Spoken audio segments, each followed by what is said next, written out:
what, you know, helps you lose the weight. Most of these fancy diets,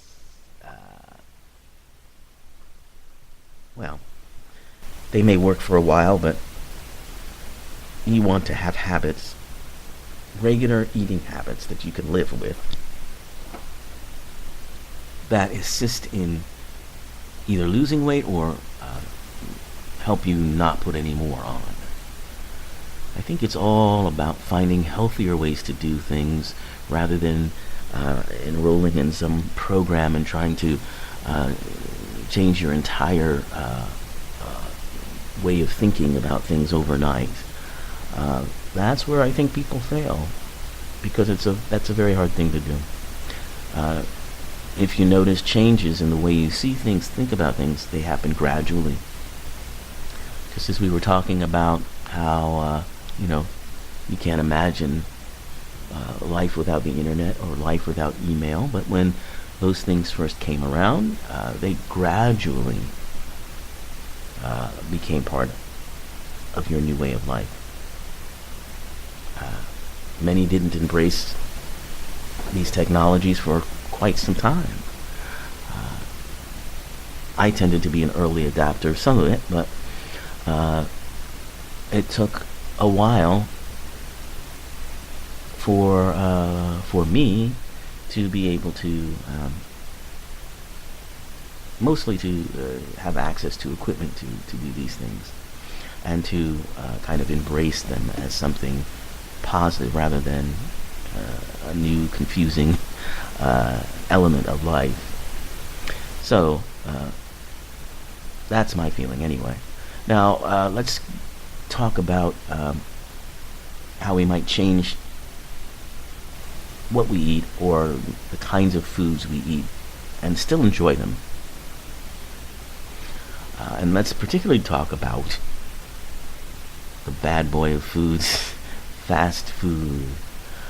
Because many of us, if you're traveling or you're out at work and your dining options are limited, but you have to eat something,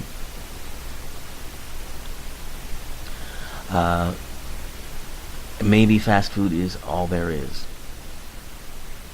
And for a lot of people, there are what they call food deserts, where there's no ability to access healthier options.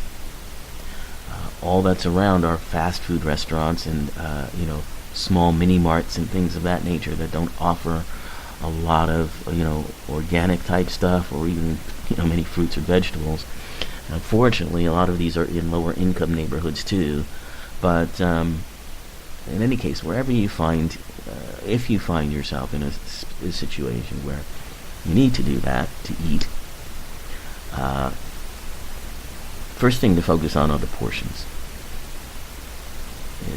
No matter how hungry you are, if you can order a smaller amount of food, later on you can, make up for it with maybe some healthier options. So, order from the kids menu if you can. Or, most of these fast food places, McDonald's and Wendy's, they have dollar menus, where you have smaller portions of things. And that would be the way to go, rather than buying the big combo meals that they often offer. Next are some vegetables and salad and lettuce and tomato.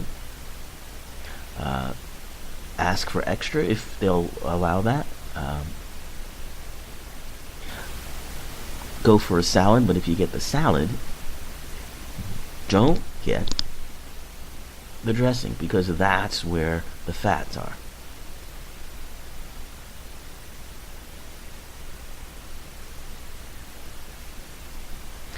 If you're going to go for dressing, you need to go for like an oil dressing, or something that does not have fats.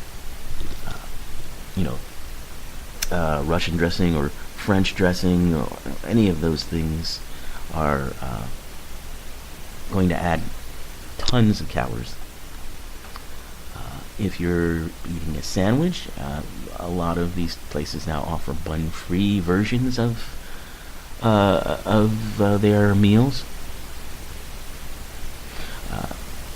And that is a good way to go, because most of the breads that are used, in these fast food places are highly processed.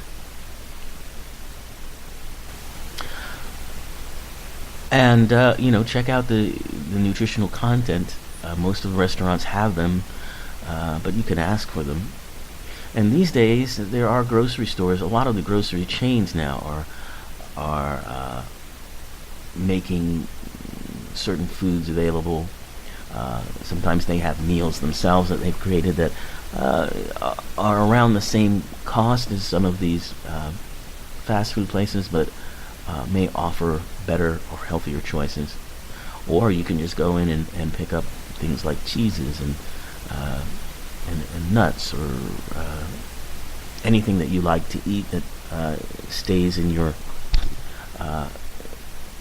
concept of health consciousness, which I hope you have. If you're listening to the show and you're curious about wellness, you probably do.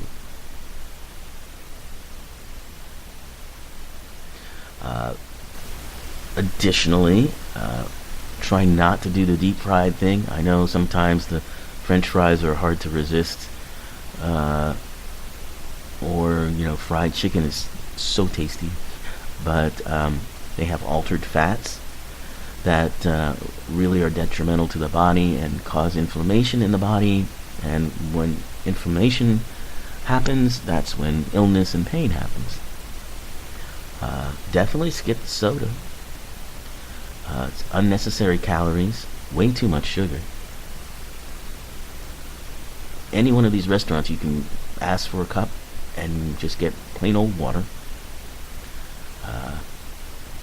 Or if you want to go the bottled water route, you could do that too.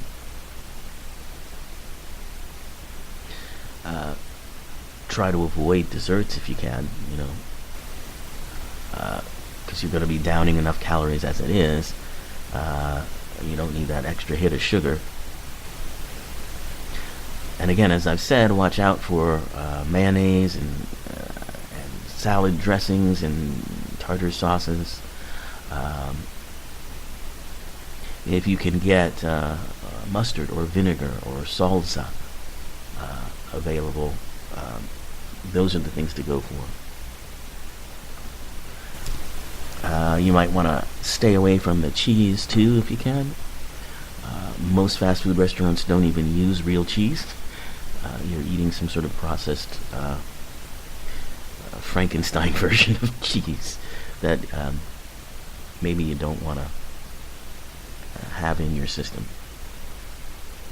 So those are things that you can do to help yourself when you find yourself in fast food limbo, if you will.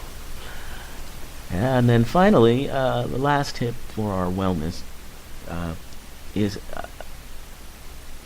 again more of a psychological one. And of course, mindfulness is something I'm touting on this show, and we talk quite a bit about. But also, getting involved in a hobby. Now, an indoor hobby, since, in the winter, a lot of times we are not able to get out and do a lot of things. So one of the things that happens when we get stuck inside is we tend to go for some unhealthy things, maybe eating too much or drinking too much. But if you can get yourself involved in a hobby that you really enjoy, like crossword puzzles, there are lots of interesting games available on tablets and things like that that you can get involved in. These things help you to keep your memory sharp too, and are a first step, if you will, in preventing dementia and dementia-related diseases. Reading, that's something that I love, absolutely love to have the opportunity to do on the weekends. Now, if you do go outside in the winter, um, you might want to try to do something like sledding or skating, ice skating, if you like that. Uh, you probably don't want to do too much hiking in the snow or in cold weather, but some people do. They bundle up and they go out and they do it, and that's great. But uh, some may find that a bit daunting in colder temperatures that we've been having, and really across the country, most areas have had deeply colder uh, temperatures than usual. I know we have it here in the mid-Atlantic region where I am right now. Obviously, you've heard about the Midwest, Chicago, and so forth, where they had been experiencing below zero weather frequently. New York, East Coast, and now I understand in Pacific Northwest there's been a period of cold weather and snow, which is very unusual for that area. Uh, so as these effects, and I won't get, I'll spare you the global warming speech. We'll talk about that another time. But as temperatures get colder in the winter, you may find yourself needing to find indoor activities to do. I know in this area there's a number of indoor rock climbing facilities where you can go in, and they've got these formations of they're not real rock, of course. They are you know I guess plastic or styrofoam or something, but they are as challenging as climbing real rocks, and a lot of people enjoy that too. So those are some winter wellness tips to help you get through it. I know the groundhog says we're going to have an early spring. Not to doubt the poor creature, but it may or may not happen that way. So until spring does finally arrive, these are things that you can continue to keep in mind, and then hold on to them for next winter as well. And that's our show for the week. Stay healthy, stay well, try to stay away from foods that want to hurt you, and have a great week.